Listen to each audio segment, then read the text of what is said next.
Halo pemirsa, sahabat saya yang akan berbagi cerita hari ini adalah seorang influencer yang kerap membagikan kehidupan keluarganya sebagai penjual es cincau keliling.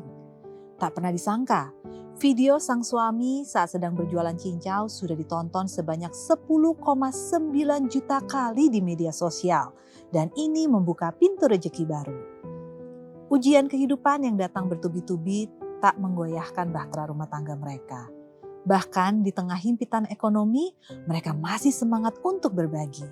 Pemirsa, inilah sahabat saya, Nur Fitriani dan Andi Kurnia.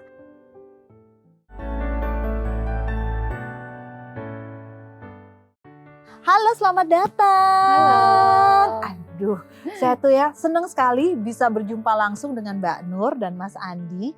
Karena ada nih satu konten yang kalau tidak salah diunggahnya itu Agustus 2021 ya? Iya, Ya kurang lebih ya. Iya. Sebuah video yang seperti ini nih pemirsa.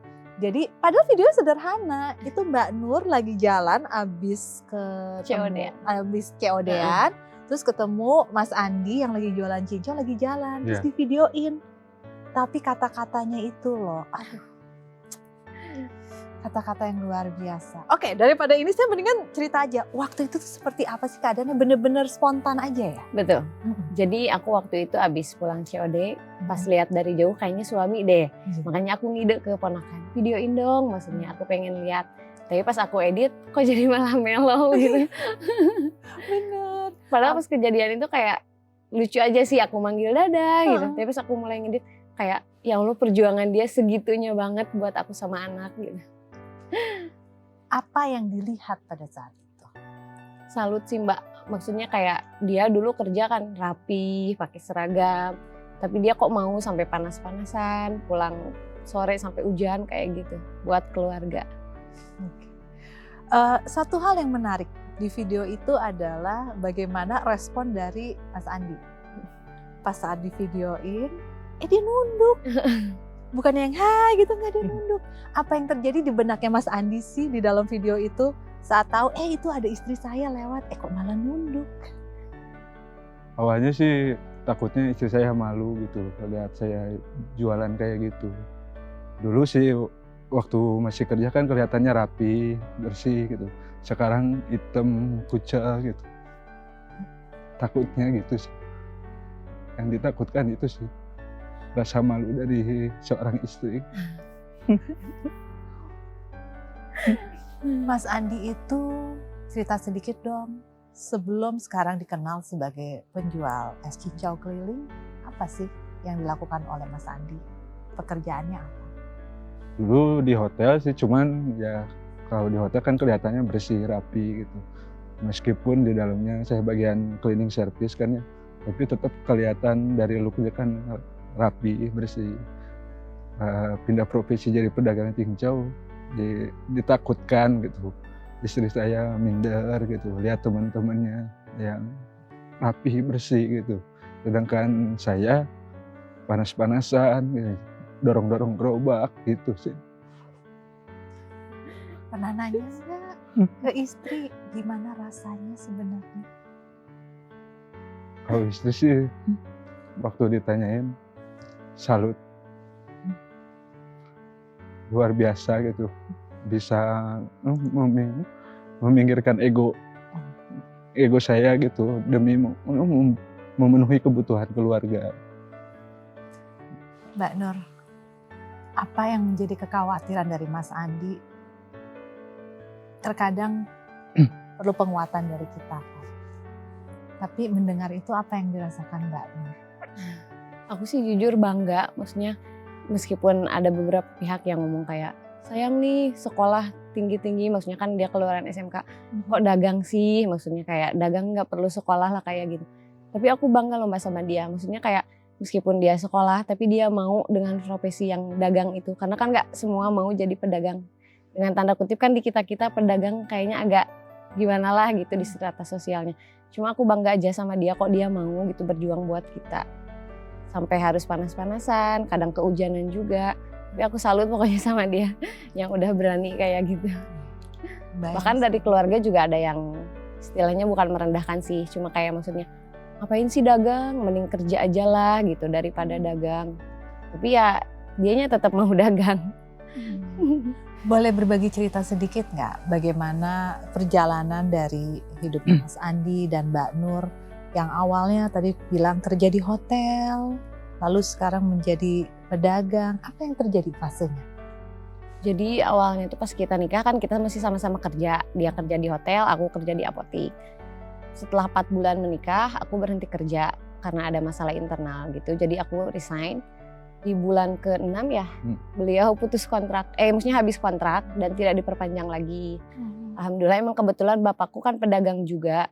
Jadi beliau ada ide, ya udahlah mau ikut dagang aja katanya. Dan waktu itu juga orang tuaku sempat kayak ragu gitu Mbak, maksudnya yakin mau dagang. Maksudnya kayak kamu terlalu muda gitu. Kebanyakan pedagang-pedagang kan yang udah sepuh. Tapi beliau dengan pedenya, ya udah aku mau coba dulu aja waktu itu. Tapi alhamdulillah ternyata bertahan sampai 5 tahun. 5 tahun itu bukanlah hal yang mudah untuk dijalankan orang yang mungkin bukan profesi pegangannya. Dari sisinya Mas Andi, apa yang bisa bikin bertahan dengan komitmen untuk profesi barunya ini selama 5 tahun? Intinya sih dari penghasilannya ya kerasa bener-bener kerasa gitu. Mulai dari bikin es cincaunya gitu, dari nyiapin gerobaknya, terus menjajakan jualannya ke pelanggan gitu dengan servis kita gitu. Ada rasa kebanggaan gitulah. Nah, tuh membanggakan sendiri. Kenapa tadi di awal malah merasa Awal-awal jualan ada setahun 2 tahun kayaknya mental bener-bener down, bener-bener jatuh kayaknya. Ada kayaknya gitu. Jadi mikirnya gini, dari awal itu jualan sama dagang ada kesenjangan gitu di pikiran saya gitu. Ada apa sih jualan gitu, penghasilannya gak seberapa gitu, mending kerja gitu, pendapatannya pasti jelas gitu.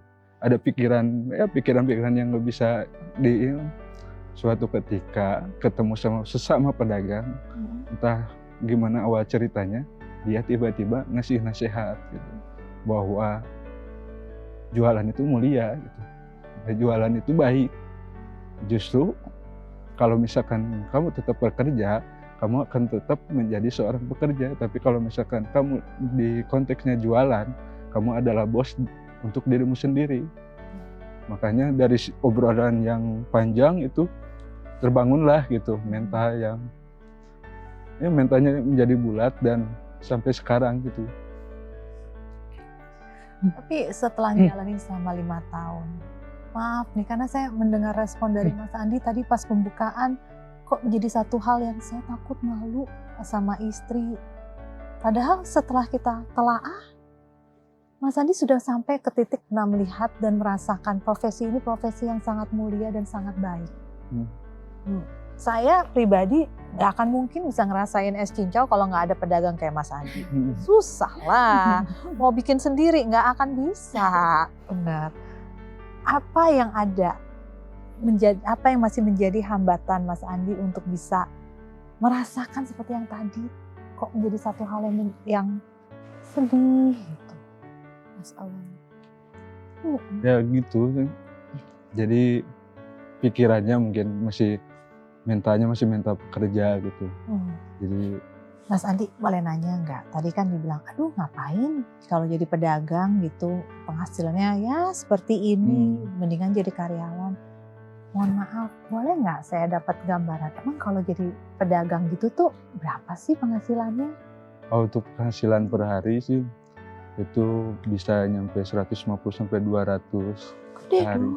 Tapi belum kepotong modal gitu. Oke. Cuman Kalau habis semua Itu kalau habis semua itu berapa jam tuh kerja? jam Biasanya 10 kalau sampai jam 4. jam 10 pagi sampai jam 4 sore. bahkan kalau misalkan lagi rame gitu bisa jam 12 udah pulang ke rumah. Ya. Bisa ngatur sendiri jamnya. Betul sekali. Tapi itu kan kalau lagi bagus-bagusnya gitu. Kalau lagi ya buruk-buruknya itu pernah dapat kejadian nggak? Ada suatu momen yang sangat lucu kayaknya ya waktu itu. bikin cincau kan dari jam 5 sampai beres-beres semuanya siap dagang jam 9. Beres semuanya jam 9 hujan besar. Biasanya kan kalau hujan besar dari pagi, biasanya saya tunggu sampai jam 12 siang. Kalau misalkan jam 12 siang cerah lagi, baru bisa jualan. Waktu itu baru jam 11 udah cerah. Sekitar jam setengah 12-an, kurang lebih 100 meter dari rumah, udah nyampe 100 meter, tiba-tiba hujan besar dan baru dapat uang sekitar 8.000.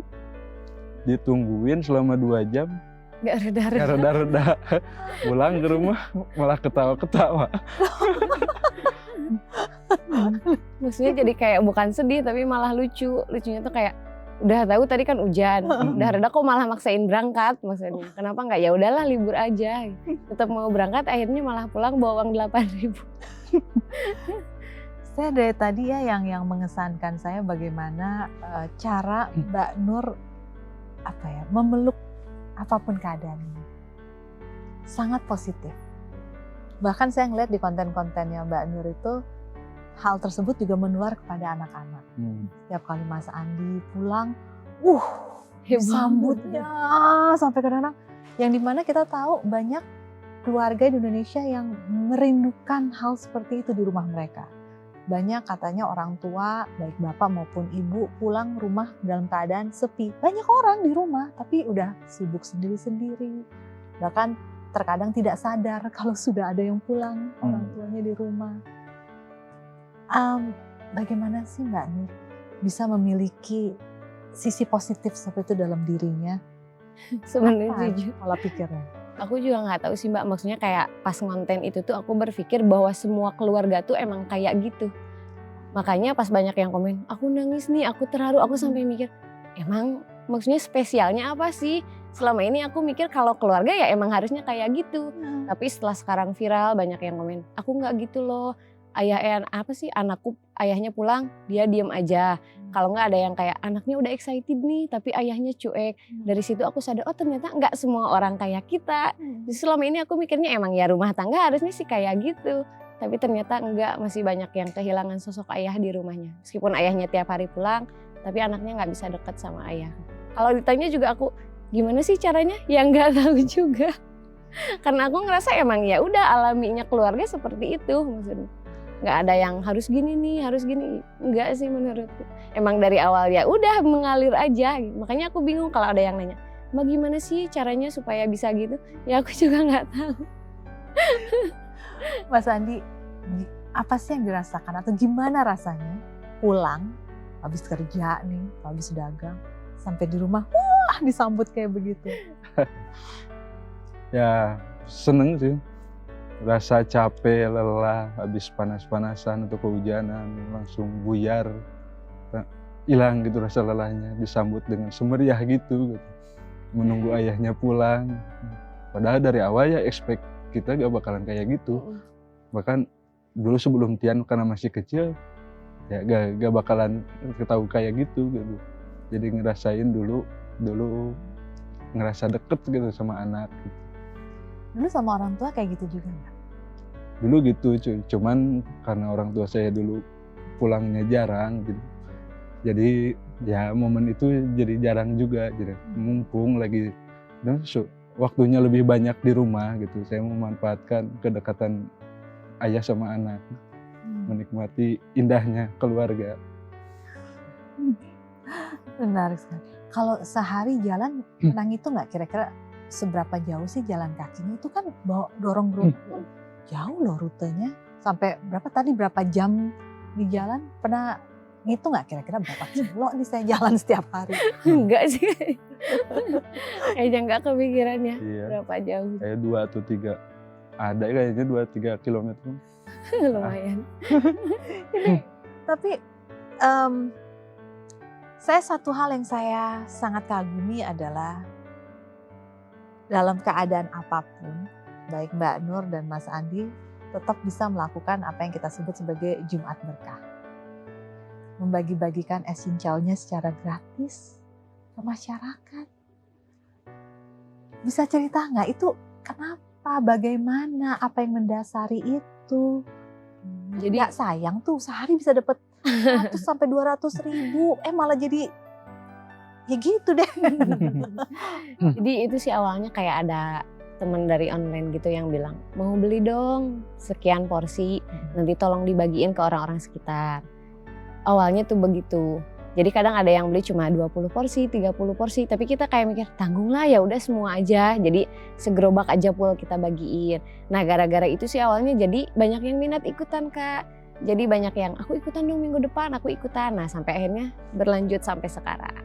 Tapi sebulan ini kita off dulu, insya Allah bulan depan mau mulai lanjut lagi. Jadi ini adalah gerakan dari para Teman-teman followers online, nih, betul. teman-teman online. Iya betul. Oke, nah kalau misalnya lagi nggak jualan, pernah nggak sih ada masanya Mas Andi bilang aku capek atau mungkin lagi nggak enak badan, jadi memutuskan untuk nggak jualan dulu, pernah nggak? Pernah, sering sih libur jualan. Oh libur, tapi hanya sesaat-sesaat aja Iya. kan, nggak pernah yang lama. Pernah lama tuh sampai sebulanan, itu karena musim hujan Kak. Jadi libur sebulan. Emang ada yang bilang kayak, ya udah sih jualan aja, rezeki nggak kemana. Emang betul, maksudnya kayak yang beli sih pasti ada aja. Tapi kalau hujan kan kelilingnya juga susah ya, ribet, maju dikit hujan. Mau ngeluarin si cincau kan hujan. Jadi ya udah libur aja. Nah kalau kayak gitu gimana dong? Penghasilan berhenti dong? Pakai tabungan yang ada aja. Oh. Jadi kayak selama dagang kita nyisihin uang buat dana darurat. Contohnya buat kayak keperluan mendadak kayak gitu. Karena kan sekarang nggak bisa ditentuin kayak dulu ya musim hujannya. Dulu kan bulan apa sampai apa gitu. Sekarang bisa tiba-tiba lagi panas, hujan lama. Jadi kita harus punya stok cadangan buat kebutuhan sehari-hari gitu. Oh, luar biasa. Kalian berdua tuh ketemunya di mana sih? Di Instagram. Nah, kalau dihitung jarak tempat kerja sama tempat istri itu deket, kalang retail, perusahaan retail doang. Sebenarnya kita tuh satu sekolah SMP waktu itu. Tapi Cuma belum nggak saling kenal, sama sekali nggak kenal. Oke. Terus pas kita kerja, jadi hotel sama apotek tuh cuma kehalang satu ruko gitu. Bener-bener satu ruko, tapi nggak pernah ketemu juga Mbak. Lah. Sampai aku dimutasi ke apotek yang lain, barulah kita kenal di IG. Gara-gara kita komen di postingan temen, kebetulan temen dia juga. Jadi sama-sama temen, kita komen, dia iseng nge-DM, ya udah berlanjut. Oh alah. Terus akhirnya ternyata tempat kerjanya selama ini sedekat Betul, itu. iya. Gimana kesan-kesannya waktu pertama kali kenalan dulu? Ayo. Ya gitu. Seru aja asalnya sih iseng doang. Maksudnya kayak ya udahlah aku nggak punya pacar. Ya udahlah layanin aja dulu awalnya sih gitu. Malah kejebak. Pesona apa? Oke, Mas Andi, pesona apa yang dimiliki oleh Mbak Nur pada saat awal-awal dulu itu? Kalau masalah itu sih nggak bisa dijelasin ya. Jadi intinya dulu pernah ada masa dulu merasa, bukan merasa ya, momen tersakiti gitulah. Ya gitu, udah mau serius tapi tiba-tiba ninggalin gitu. Di satu posisi saya memperbaiki diri gitu, minta sama Allah, dan saya satu doanya itu masih ingat. Dulu saya tidak akan pernah mencari jodoh saya, tapi ya Allah mohon pertemukan saya dengan jodoh saya. Tiba-tiba satu postingan itu kita nyambung gitu, anehnya kita nyambung gitu. Jadi kayak langsung ngalir aja sih.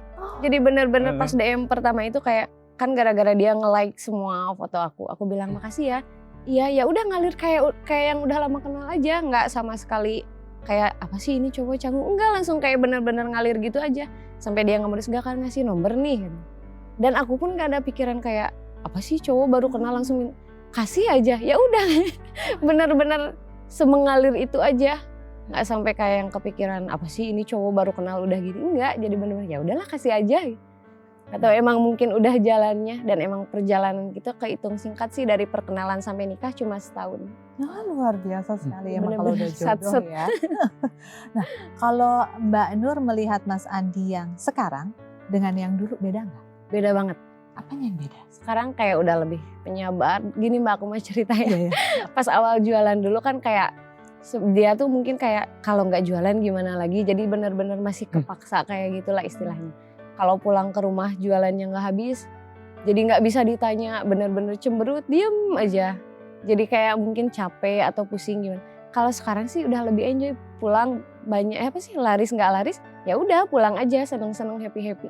Jadi kayak menurut aku perjalanan jualan selama 5 tahun itu benar-benar ngerubah karakter dia. Dari yang tadinya ya mungkin bisa dibilang apa ya, capek gitu teh. Benar-benar diem aja nggak bisa ditanya. Kalau sekarang sih udah enggak, udah mau gini mau gitu ya udahlah biarin aja gitu.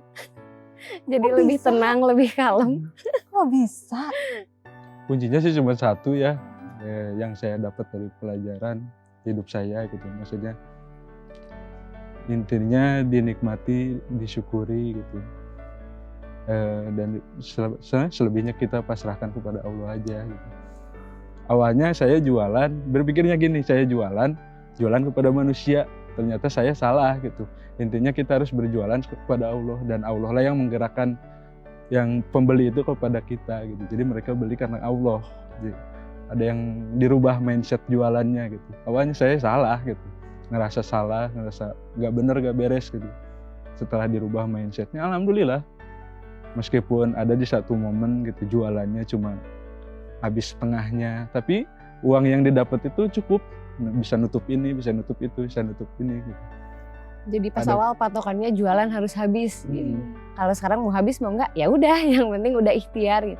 Tapi emang kerasa beda aja sih Mbak, berkahnya gitu lebih kerasa daripada dulu. Dulu patokannya pokoknya harus habis, hari ini harus habis.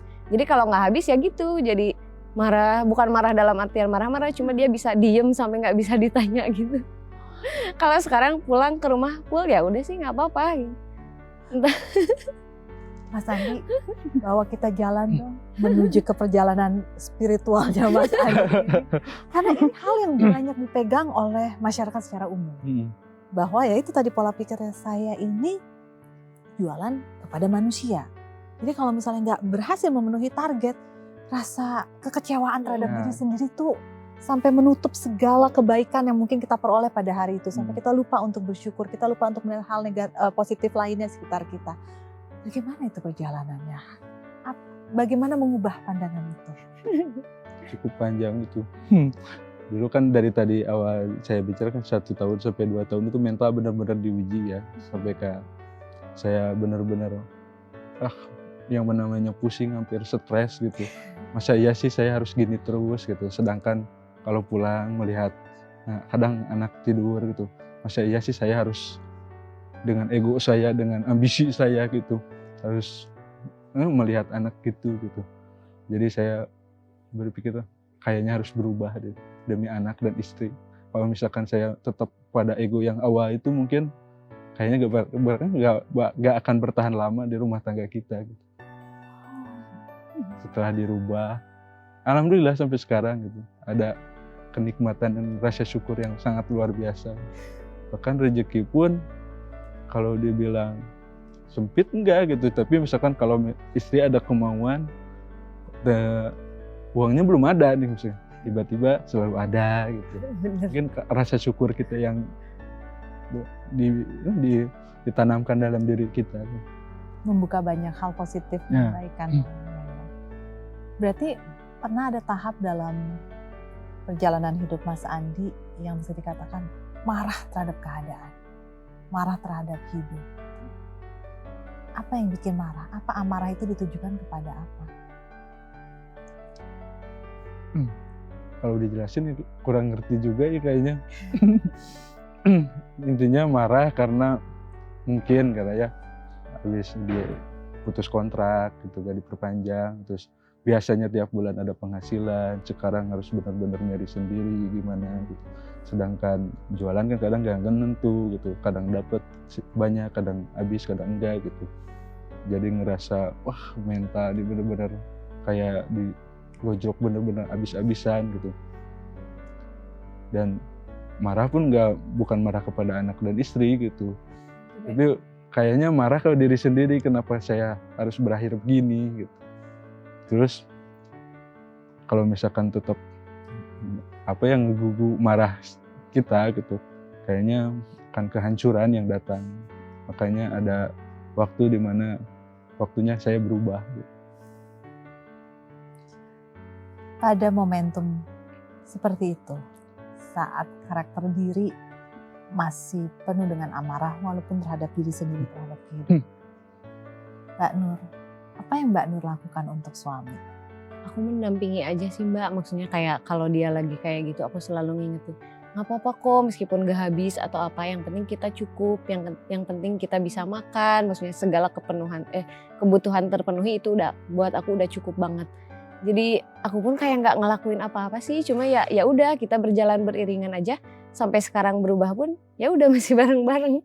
Maksudnya nggak kayak yang aku harus gini nih supaya suami aku berubah, enggak kok. Cuma emang dengan seiringnya waktu mungkin dia juga belajar dari pengalaman dia, akhirnya sekarang jadi lebih enak aja. Maksudnya kayak emang pas awal-awal nikah tuh berat banget ya Mbak, maksudnya kayak menyatukan dua karakter sekaligus itu benar-benar susah sampai kayak sering cekcok. Tapi alhamdulillahnya tuh dia nggak pernah marahin ke aku sampai ngebentak atau apalah, enggak. Jadi kita sistemnya kalau marah dia diem. Aku kan paling nggak suka didiemin. Jadi kayak ya udah kita berantemnya karena saling diem aja. Tapi semenjak mungkin kesini alhamdulillah sih 5 tahun terakhir udah nggak pernah ada percekcokan kayak gitu. Jadi udah benar-benar apa sih ya, kayak nggak tahu sih, kayak ngalir gitu aja. Kita sekarang kayak nggak pernah ada masalah yang berarti gitu. Paling cuma beda pendapat sedikit, tapi ya udah dijalanin aja bareng-bareng. Jadi ini adalah wujud dari komitmen bersama. Mbak Nur pernah nggak dari begitu banyak, saya tuh kalau ngeliat kontennya Mbak Nur tuh sama Mas Andi, saya tuh merasakan energi positif, jadi kayak ikut tersenyum, ikut bahagia, ikut terharu. Sedangkan kan ya bisa dikatakan konten sekarang itu jarang yang penuh dengan ketulusan seperti itu. Sederhana tapi sangat menyentuh. Pernah nggak ada mungkin dari teman-teman online ya sebutannya Mbak Nur, teman-teman online yang sampai curhat, menceritakan efek yang mereka rasakan setelah melihat konten-konten dari Mbak Nur? Ada beberapa. Seperti Jadi apa? kayak mereka ngerasa dia tuh nggak mendapatkan hal itu. Tapi pas lihat konten aku ngerasa ikut bahagia katanya, sampai bener-bener curhat, aku tuh sama ayahku gini. Lihat ini jadi nangis katanya, jadi pengen ngerasain juga. Kayak gitu sih paling yang curhat. Pada saat membaca komentar ataupun curhatan dari teman-teman online Mbak Nur, apa yang Mbak Nur rasakan? Aku kaget sih Mbak, maksudnya kayak emang ada ya yang kayak gitu. Justru karena dari tadi yang kayak awal aku pikir emang semua keluarga tuh harusnya sih kayak gitu. Jadi aku mikirnya pas bikin konten itu, ya udah ini emang kehidupan kita sehari-hari. Makanya aku kaget pas sampai ada bilang, terharu nih mengandung bawang, aku nangis. Aku sampai bingung, emang part yang bikin terharunya tuh yang mana? Karena emang menurut kita ya udah itu emang harus terjadi. Maksudnya emang aku rasa semua keluarga ya emang harus kayak gitu, saling support satu sama lain, saling dukung satu sama lain. Tapi ternyata masih banyak yang tidak mendapatkan hal itu di rumahnya. Mas Andi, gimana sih rasanya punya istri kayak Mbak Nur? Kalau cari sih saya gak tahu gimana caranya. Sayanya intinya kalau misalkan kita mau ketemu istri yang terbaik, intinya kita harus berubah dulu kepribadian kita. Kayaknya gitu. Jadi Tuhan juga akan memberikan apapun yang setara dengan kita gitu. Gak akan ada keperbedaan kalau kitanya benar-benar udah berubah. Perubahan apa yang Mas Andi rasakan sekali dalam dirinya Mas Andi sampai akhirnya tahu, oh ya ini dia nih momentum yang akhirnya karunianya adalah ini. Saya mendapatkan pasangan yang baik, anak-anak saya yang luar biasa. Momentum kesadaran apa yang dimiliki oleh Mas Andi?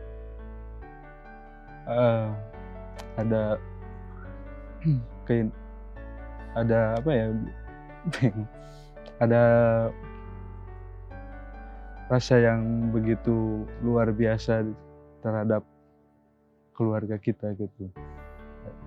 Kita komunikasi lancar, baik sama anak-anak kita, harmonis gitu. Ada itulah gitu yang dicari gitu kan. Bahkan kayaknya setiap orang di luar sana yang mempunyai keluarga tujuannya cuma satu kan itu gitu. Jadi perubahan itu kalau dijelaskan itu amat sangat luar biasa, merubah segalanya yang ada di dalam. Jangan keluar dulu tapi di dalam dulu perbaiki baru keluar. Luar biasa.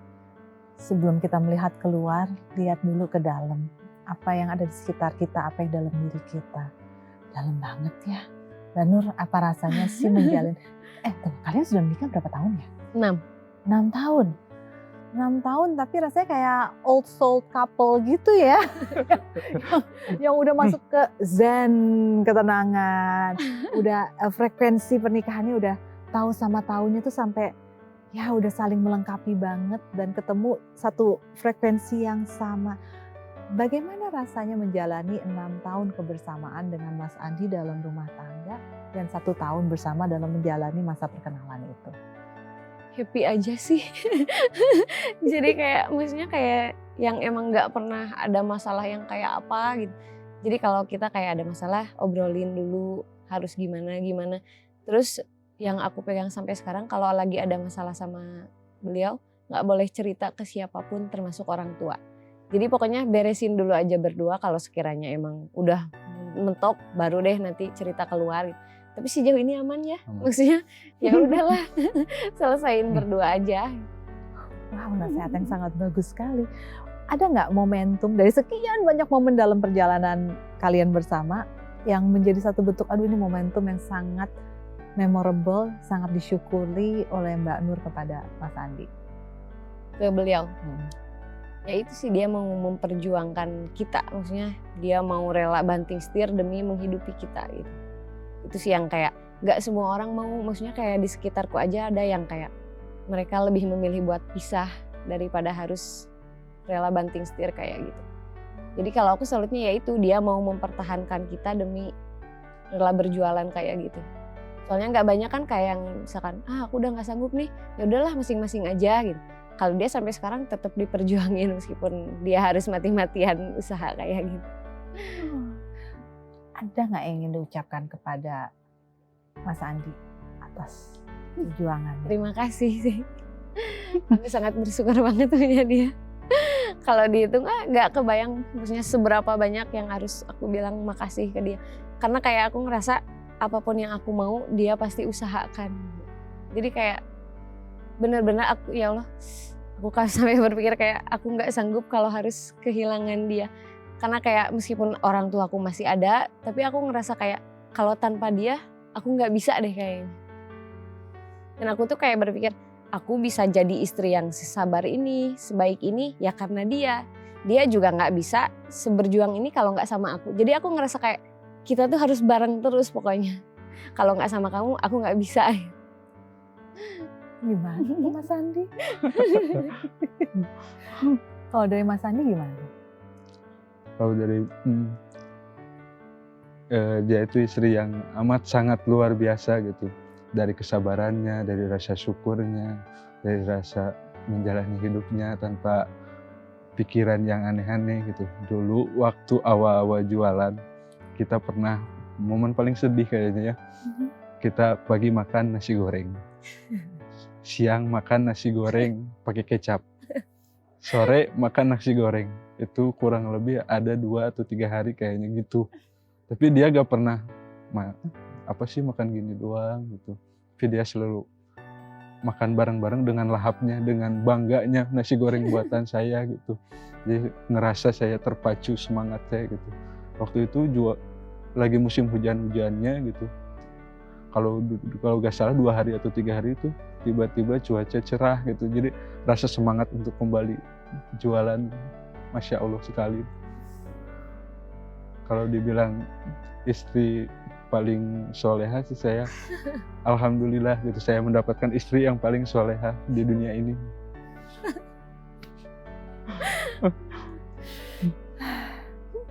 Walaupun terasa semua sudah terungkap dengan kata-kata, biasanya ada yang belum berhasil diungkap. Saya akan bantu ya dengan ini. Jadi kalau saya melihat antara Mbak Nur dan Mas Andi, nomor 1 adalah rasa bersyukur. Itu di atas segalanya. Apapun yang terjadi dalam kehidupan, tetap kita harus lihat positifnya. Seperti pun komunikasi, tadi menarik sekali. Jangan ngomong kemana-mana, selesaikan aja dulu berdua. Nah kita lihat yuk, apakah kalimat-kalimat yang tidak lengkap di dalam fishbowl ini akan menjadi pengantar untuk rasa yang belum berhasil terungkap dengan sempurna antara Mbak Nur dan Mas Andi.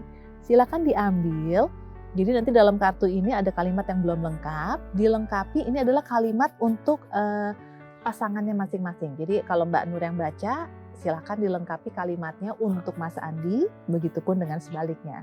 Gantian ya, satu-satu jangan dibuka dulu. Oke, mau siapa dulu? Duluan aja. Oke. Mas Andi silahkan dibuka, lalu dilengkapi itu adalah kalimat untuk Mbak Nur.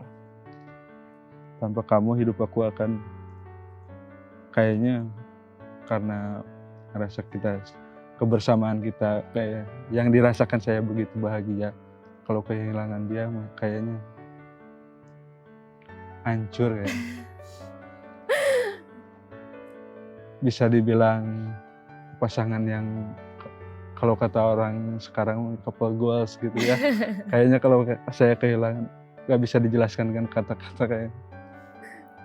Kalau Tuhan mengizinkan kita untuk bersama, kayaknya saya minta kepada Tuhan untuk selalu bersama sampai ajal memisahkan kita.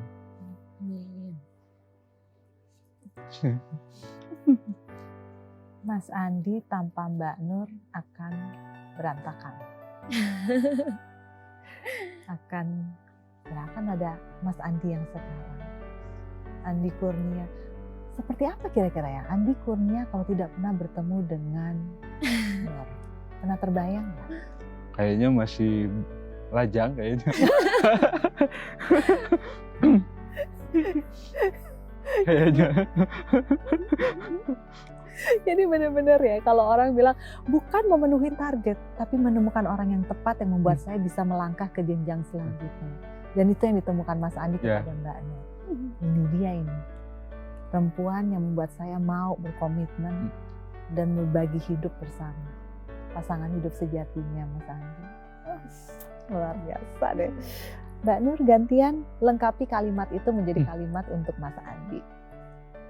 Sosok kamu untuk aku seperti segalanya sih. Kayak dia yang selalu nguatin aku, dia yang selalu mau mengikuti hal-hal random yang aku mau. Jadi kayak aku pengen ini nih, ayo gas. Aku pengen itu, ayo. Jadi kayak ya segalanya aja sih, teman main, teman makan. Segalanya deh Mbak pokoknya. Menarik sekali ya. Jadi kalau misalnya Mbak Nur nggak pernah ketemu Mas Andi, kira-kira kayak gimana orangnya? Kayaknya sama sih, belum nikah. Jadi kayak kita tuh pas nikah benar-benar di posisi tidak saling mencari, tapi saling menemukan gitu. Jadi kayak aku juga nggak niat, aku mau nyari pacar nih, enggak, kayak di titik ya udahlah mau ada yang ngedeketin mau enggak gimana nanti aja gitu. Tiba-tiba dia datang kayak kok langsung klop ya. Aku kan tipe orang yang nggak mudah deket sama orang gitu Mbak. Kayak ada yang beberapa yang ngedeketin kayak enggak deh nanti lagi aja deh belum mau gitu. Tapi pas dia datang kayak kok bisa ya, maksudnya langsung bener-bener semengalir itu aja gitu. Rencana ke depan buat kalian berdua? Rencana Lirik-lirikan dulu boleh. kayaknya sih maksudnya kita nggak punya rencana yang apa gitu. Pengennya ya udahlah kita jalanin hidup berdua aja. Ngasuh anak-anak sampai mereka gede, sampai mereka sukses. Pengennya ya tetap bareng-bareng aja. Mbak Nur, Mas Andi terima kasih ya. Sudah berbagi begitu banyak energi positif hari ini. Kalau misalnya kita melihat cuplikan video, gambaran kehidupan, ternyata banyak orang bilang tidak perlu satu bentuk kemewahan, tidak perlu satu bentuk kehidupan yang penuh dengan barang-barang indah, penuh dengan akses yang luar biasa. Sesuatu yang sederhana asal kita bisa syukuri, kita bisa lihat nilainya, itu bisa menjadi sesuatu yang jauh lebih berharga daripada apapun. Seperti kebersamaan dari Mas Andi dan Mbak Nur. Sebelumnya mungkin kita sempat berpikir, aduh mau kasihan tapi gak bisa. Karena apa yang mereka miliki, nilai kehidupan yang dimiliki oleh Mas Andi dan Mbak Nur, mungkin malah sesuatu yang membuat kita mulai berpikir, oh kita punya segalanya tapi tidak punya apa yang Mbak Nur dan Mas Andi miliki. Rasa syukur, rasa kebersamaan, dan yang pastinya memiliki satu sama lain bersama dengan anak-anak.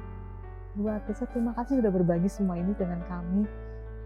Semoga cara mensyukuri, cara berterima kasih terhadap hidup, cara kita memandang positif dalam sebuah kehidupan dapat menular tidak hanya kepada saya pada hari ini, tapi juga kepada Anda pemirsa. Mari kita jadikan apa yang nilai-nilai yang dimiliki oleh Mas Andi dan juga Mbak Nur menjadi nilai-nilai yang kita miliki setiap harinya. Yuk, seperti kata Mas Andi dan Mbak Nur, sebelum kita melihat keluar sana, sebelum ada rasa iri dari luar sana, kita lihat diri kita sendiri. Jangan-jangan apa yang belum kita bisa nikmati, kita syukuri, karena emang kita sendiri belum bisa menjadikan diri kita orang yang lebih baik daripada sebelumnya. Terima kasih. Dan salam untuk anak-anak. Baik. Kita akan berjumpa lagi pemirsa di lain kesempatan dengan narasumber-narasumber saya akan berbagi cerita dari hati ke hati dan bagaimana kita memandang hidup dari titik terendah dan kita bangkit menjadi orang yang lebih baik lagi. Saya Nino pamit, sampai jumpa.